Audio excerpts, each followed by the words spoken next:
Morning, and a fantastic day off today with the sunshine and the beautiful plants that are around us. I've got still the Paulownia, which is in full flower at the moment. It's in a tree that is way up in the tops of the canopy, and I'm going to have to reduce it at some point, but it's absolutely beautiful at the moment. And the Davidia, the pocket handkerchief tree, is looking fantastic in the sunshine. I'll show you some of the other plants that are looking good today. Hidden here behind the back of the fence, perhaps if I go over the top we'll see it better, is a Paris.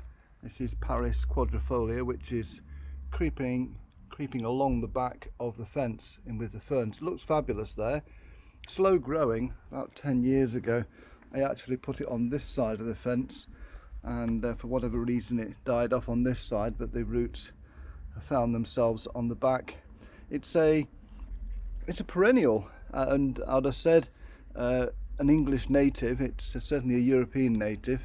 This is quadrifolia, 4 leaves there, and bizarre looking little tiny flower, but a beautiful thing if you can only get it established. I think it needs to be left alone, and here at the nursery there's a lot of things that get moved around and disturbed.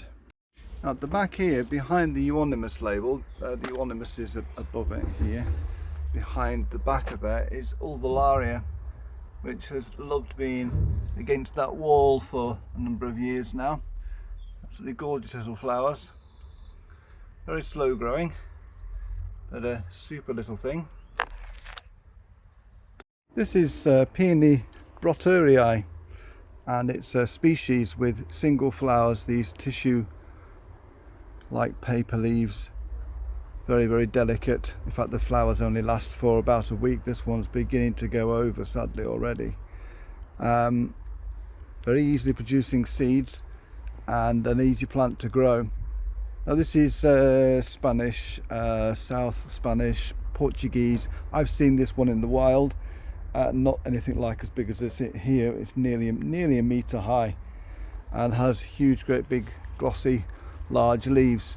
In Portugal, where I saw it, it was a low-growing rock garden plant, but a fabulous thing to see in the wild. And also the flowers. This, you can tell this is a cultivated species. This is cultivated. It's much bigger than the wild species, but it is still a fantastic plant to grow in the garden when it's available. Next to it is an interesting little fellow. This is Scopolia. Underneath these leaves, these solanum-like flowers that hang down.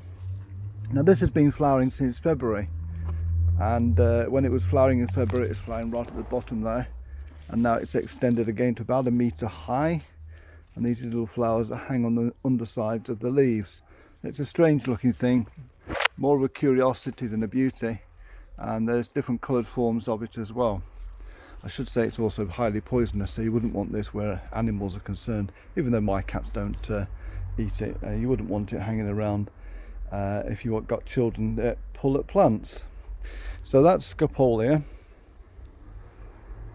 Now the fritillarias are beginning to come up even more now. There's Fritillaria greca, that's this one. And at the back there is Fritillaria acmopetala.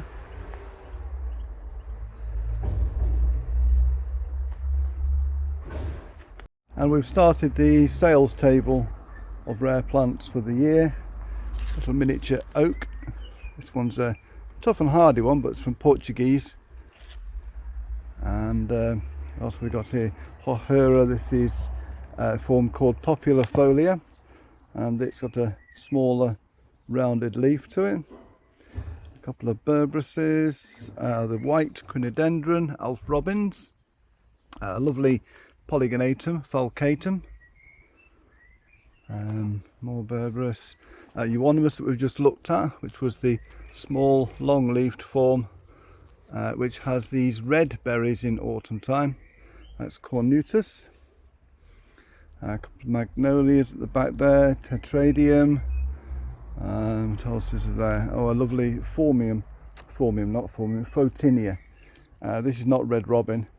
This is probably, I'm not too sure what it is. I think it's Delavei. Nice sorbus there, that's frutescens. That's a dwarf one. That barely grows to about 2 meters.